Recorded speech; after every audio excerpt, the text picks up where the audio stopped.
Ricky Rapa is the co-founder of SafeBorder, a transport service that relies entirely on the internet to operate. Since the internet shut down, Rapa says dozens of their border riders and car drivers have been forced off the road, cutting off their daily earnings as core systems remain inaccessible.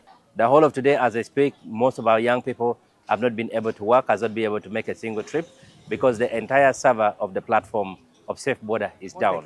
We have a little bit over 1,000 young people that directly earn their living from working with us.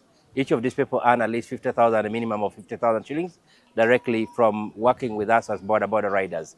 Now, 10,000 times around 50,000 already today they have not been able to earn, and then multiply by the number of days is massive.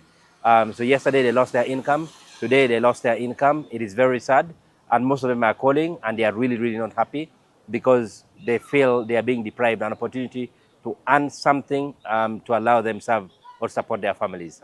Now, and with Safecar, we have around 4,000 young people who directly earn their living from taking rides or directly from our platform. They've also been deprived of an opportunity of being able to earn at least 100,000 shillings that they used to earn every single day from the platform. For customers, the disruption has been just as immediate.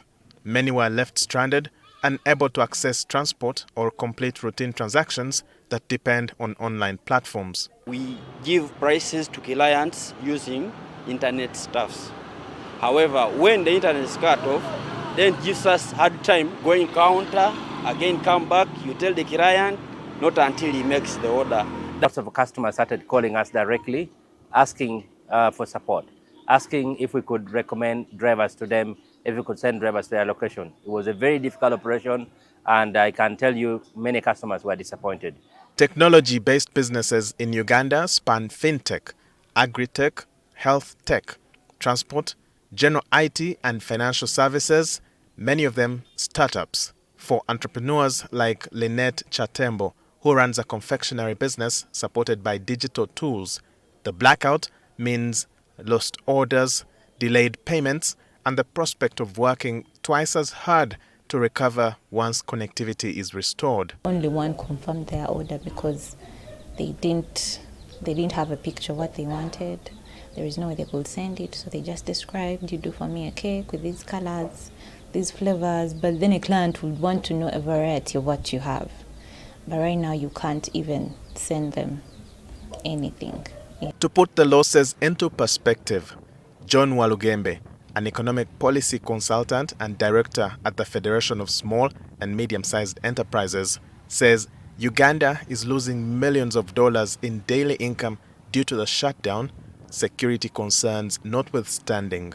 If we look at the last shutdown, I think country lost, I don't know, maybe either $6 billion or $6 million per day, which is huge. So if you multiply it by 3 or 4, then you're looking at the figures, and it's kind of, it's huge amount.